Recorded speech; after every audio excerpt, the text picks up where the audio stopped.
Hello, and I welcome you all to my YouTube channel. අයිබෝවන් මම ඔබ සැම මගේ YouTube channel එකට සාදරයෙන් පිළිගන්නවා. Welcome to Jayatissa Athaudahetti YouTube channel. අද දවසේදී මම ඔබට තවත් විශේෂ වචන වර්ගයක් පිළිබඳවයි පැහැදිලි කරලා දෙන්න යන්නේ. Homophones. සම ශබ්ද වචන. මේ සම ශබ්ද වචන වලදී වෙන්නේ මේ වචනය බොහෝ දුරට සමාන වුණ ශබ්දයෙන් අර්ථය සහ අක්ෂර වින්‍යාසයෙන් වෙනස් වෙන්න පුළුවන්. දැන් බලන්න මෙන්න මේ විශේෂම වචන දෙක බොහෝ දෙනෙක් 90%කටත් වැඩි ප්‍රමාණයක් වරද්දන වචන දෙකක්. මේ බලන්න. පළවෙනි වචනය Personal. PERSONAL කිව්වොත් ඒක personal. ඔබ හොඳට කල්පනා කරලා බලන්න ගොඩක් දෙනෙක් කියන්නේ personal manager කියලා නේද? අර ආයතනයක පිරිස් කළමනාකරුට ගොඩක් දෙනෙක් කියනවා personal manager කියලා. හොඳට කල්පනා කරලා බලන්න 100කගෙන් ඇහුවොත් 99ක්ම කියන්නේ personal manager කියලා. නමුත් මෙහි શબ્දයේ පුංචි වෙනසක් වෙනවා. අර්ථය වෙනස් වෙනවා. personal කියන්නේ පෞද්ගලික කියන්නේ. හැබැයි මේකේ අර manager කියද්දී දෙන්නේ personnel manager. PERSO එතන double N එනවා E අකුර එන්නේ. He's a personnel manager. එතකොට තමයි පිරිස් කල්මනාකරු කියලා යෙදෙන්නේ. එහෙමනම් ඔන්න ඔබ එක දෙයක් දැන් පාඩම පටන් ගන්නකොටම ඉගෙන ගත්තා. මොකද්ද? පළවෙනි වචන දෙක personal සහ personnel. දැන් මම දැකලා තියෙනවා උසස් පෙළ විභාගෙදී හැම මේ වගේ ප්‍රශ්න ඇවිල්ලා තියෙනවා. මේ වචන දෙකමත් ඇවිල්ලා තිබුණා. වාක්‍යයක් දීලා හිස්තැනක් දීලා ඒ හිස්තැනට එන වචන දෙකක් දෙනවා. ඔබ නිවැරදි වචනේ තෝරන්න ඕනේ. මේ හිම අවස්ථාවක්. එහෙනම් he is the personal manager කිව්වොත් ශබ්ද වැරදි. he is a personnel manager වෙන්න ඕනේ. ඊළඟ එක තමයි අක්ෂර වින්‍යාසය ගත්තම එතන වෙනසක් තියෙනවා. ශබ්දයේ එන්නේ පුංචි වෙනසක් නිසා තමයි බොහෝ දෙනෙක් වරද්ද ගන්නෙ. දැන් අපි මේ වගේ තවත් වචන කීපයක් ඉගෙන ගමු. මේ බලන්න. Confirm. තහවුරු කරනවා. Confirm. තහවුරු කරනවා. ඒ වගේම conform කියන්නේ එකඟ වෙනවා. Conform. එකඟ වෙනවා. බලන්න උදාහරණ වාක්‍ය දෙකකුත් ඒකටත්. The date for the picnic has been confirmed by him. විනෝද චාරිකාව සඳහා නියමිත දිනය ඔහු විසින් තහවුරු කර ඇත. The date for the picnic has been confirmed by him. විනෝද චාරිකාව සඳහා නියමිත දිනය ඔහු විසින් තහවුරු කර ඇත. The date for the picnic has been confirmed by him. ඒ වගේම මෙන්න බලන්න අනිත් වචනය. එය එකඟ වෙනවා කියන්නේ යොදාගන්නේ. Conform. එතන බලන්න. She conformed to the regulations of the organization. ඇය ආයතනයේ නීති රෙගුලාසි වලට එකඟ විය. She conformed to the regulations of the organization. දැන් බලන්න ඊළඟ වචනය. Conic. කොනික් කියන්නේ කේතුමය කියන්නේ. ඒ කියන්නේ අර සිලින්ඩර් එකකට සමාන අර උඩට උල්ලු හැඩයක් ඇති කියන්න තමයි කොනික් කියලා කියන්නේ. දෙවෙනි වචනය Chronic. නිදන්ගත ඔය රෝග තියෙන්නේ නිදන්ගත රෝගවලට කියන්නේ ක්‍රොනික් කියලා. කොනික් ක්‍රොනික්. බලන්න උදාහරණ වාක්‍යය. The conic section of the spaceship was shining. අභ්‍යවකාශ යානයේහි කේතුමය කොටස දිලිසෙමින් පැවතුණි.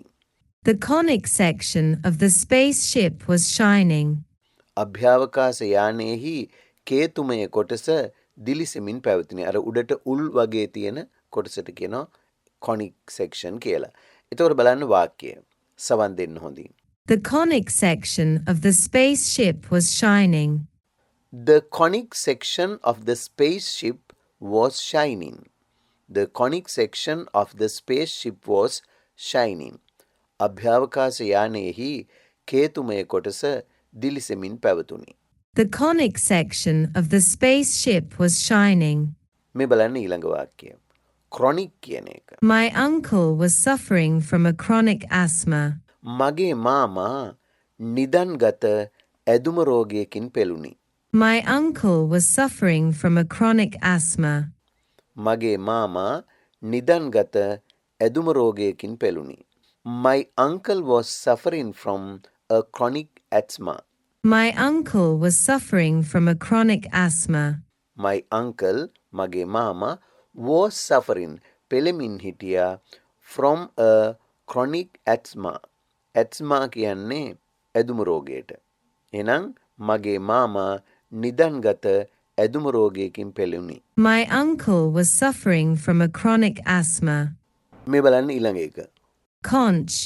conch කියලා කියන්නේ හක් ගෙඩියට. හක් බෙල්ලටත් කියනවා conch කියලා. Conch. ඊළඟ එක conch මේ සමග out කියන නිපාත පදයක් යොදනවා මතක තියාගන්න. එතකොට තේරුම වෙනස් වෙනවා. conch කියනවා නාසයට. ඒක ටිකක් අර විහිළුවට වගේ කියන වචනයක්. නාසයට කියනවා conch කියලා.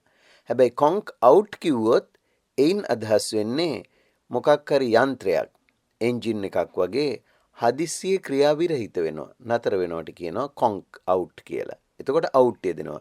නාසය ගැන කියද්දි conch කියලා යෙදෙන්නේ. අපි මෙයත් වාක්‍ය කීපයක යොදාගෙන ඉගෙන ගමු. මේ විශේෂ වචන හොඳින් මතක තියාගන්න. ඔන්න බලන්න පළවෙනි එක. Conch is considered as a symbol of prosperity. හක්ගෙඩිය සමෘද්ධියේ සංකේතයක් ලෙස සැලකේ. Conch is considered as a symbol of prosperity. conch is considered හක්ගෙඩිය සලකනු ලබනවා as ලෙස a symbol of prosperity. symbol කියන්නේ සංකේතයක් of prosperity සමෘද්ධිය. එහෙනම් නැවතත් බලන්න. Conch is considered as a symbol of prosperity. හක්ගෙඩිය සමෘද්ධියේ සංකේතයක් ලෙස සැලකේ. මේ බලන්න දෙවනි වචනය conch කියන එක යෙදෙන ආකාරය. My conch got blocked. නිකන් කතා බහේදී එහෙම කියන්න පුළුවන්. මගේ නාසය හිර වුණා. My conch got blocked. මගේ නහය හිර වුණා. My conch got blocked කියලා කියන්න පුළුවන්. My conch got blocked. ඒ වගේම අර එන්ජින් එකක් එහෙම නැත්නම් මොකක් හරි යන්ත්‍රයක් හදිස්සියේ නතර වෙනවටත් අපි කියනවා conch කියලා. හැබැයි ඒ සමග අපි conch out යොදා ගන්න වෙනවා. මේ බලන්න. At the top of the hill my car engine conked out. At the top of the hill my car engine conked out. මගේ කාර් එකේ එන්ජිම කඳු මුදුනේදී ක්‍රියාවිරහිත විය. කන්ද උඩට නගිද්දී එකපාරට කාර් එකේ එන්ජිම නතර වුණා. එහෙනම් මේ විදිහටයි ඒක කියන්නේ. අහන්න. At the top of the hill my car engine conked out. At the top of the hill කන්ද මුදුනේදී my car engine මගේ කාර් එකේ එන්ජිම conked out එකපාරට ක්‍රියාවිරහිත වුණා. නතර වුණා. ඔන්න ඒ වචන දෙකත් මතක තියාගන්න අර්ථ තුනක් ඔබ දැන් ඒ වචනේ සම්බන්ධව ඉගෙන ගත්තා. බලන්න ඊළඟ එක. Concur. concur කියලා කියන්නේ යම් අදහසට එකඟ වෙනවට. Concur. concur කියලා කියනවා යම් අදහසකට එකඟ වෙනවට. ඊළඟ එක Conquer. concur කියලා කියන්නේ සතුරන්ෙම පරාජය කරනවා යටපත් කරගන්නවට. එහෙනම් බලමු වචන වාක්‍යවල යෙදෙන ආකාරය. I can't concur with your opinion. මට ඔබේ අදහසට එකඟ විය නොහැක. I can't concur with your opinion. I can't concur with your opinion. මට ඔබේ අදහසට එකඟ විය නොහැක. I can't concur with your opinion. ඊළඟ එක බලන්න. Our armed forces will conquer the enemies.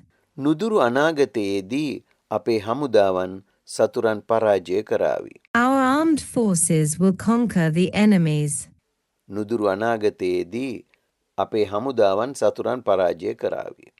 Our armed forces will conquer the enemies in the near future. එතකොට our armed forces කියන්නේ අපේ හමුදාවන් සන්නද්ධ හමුදාවන් will conquer යටත් කරાવી එහෙම නැත්නම් පරාජය කරાવી the enemies සතුරන්ව in the near future කියන්නේ නුදුරු අනාගතයේදී. in the near future නුදුරු අනාගතයේදී. එතකොට ඒ වචන දෙකත් හොඳින් මතක තියාගන්න. මේ ඊළඟ දෙක. Contest. contest කියලා කියන්නේ තරඟ කරනවට. contest තරඟ කරනවා. ඊළඟ එක Context.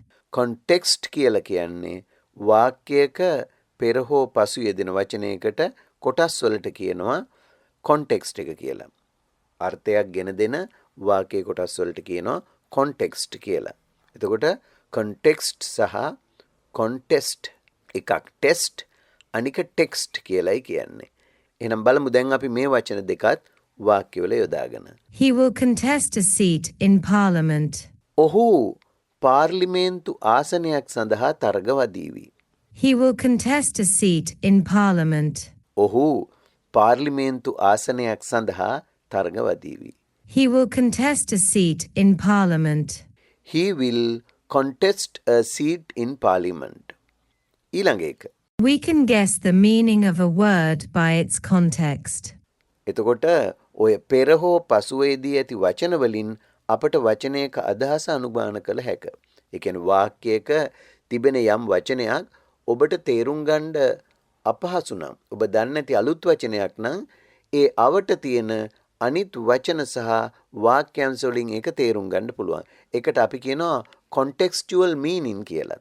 ඔය ව්‍යාකරණයේදී අවශ්‍ය දෙයක් ඉංග්‍රීසි ඉගෙන ගද්දී contextual meaning එක. එතකොට context එකක් කියන්නේ ඒ වචනේ යෙදිලා තියෙන වාක්‍ය. තනියම වචනේ තේරුම් ගන්න බැරි වුණාට වාක්‍යයත් එක්කලා තේරුම් ගන්න පුළුවන් වෙනවා. අන්න එහෙම අවස්ථාවකදී තමයි අපි කියන්නේ අර වාක්‍යයේ ඒ වචනෙට පෙර හෝ පසුව යෙදලා තියෙන වචන වලින් අපිට වචනයක අදහස අනුමාන කරන්න පුළුවන්. We can guess the meaning of a word by its context. We can guess the meaning of a word by its context. මේ බලන්න ඊළඟ එක. Contact. contact කියලා කියන්නේ සම්බන්ධතාවය. සම්බන්ධ වෙනවටත් කියනවා contact කියලා. ඊළඟ එක Contract. contract කියලා කියන්නේ කොන්ත්‍රාත්තුව. මේ බලන්න වාක්‍ය දෙකක එක යෙදලා. Are you in contact with foreigners? ඔබ විදේශිකයන් සමග සම්බන්ධද? Are you in contact with foreigners?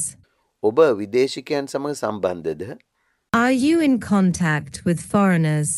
එතකොට අපි අහනවා are you in contact with foreigners? ඊළඟ එක බලන්න. My employment is on contract basis. මගේ රැකියාව කොන්ත්‍රාත් පදනම මත කරනු ලබන්නකි. මගේ රැකියාව කොන්ත්‍රාත් පදනම මත කරනු ලබන්නකි. My employment is on contract basis. මගේ රැකියාව කොන්ත්‍රාත් පදනම මත කරනු ලබන්නකි. My employment is on contract basis. මේ ඊළඟ වචන දෙක බලන්න. Convenient. convenient කියන්නේ පහසු පහසු. Convenience.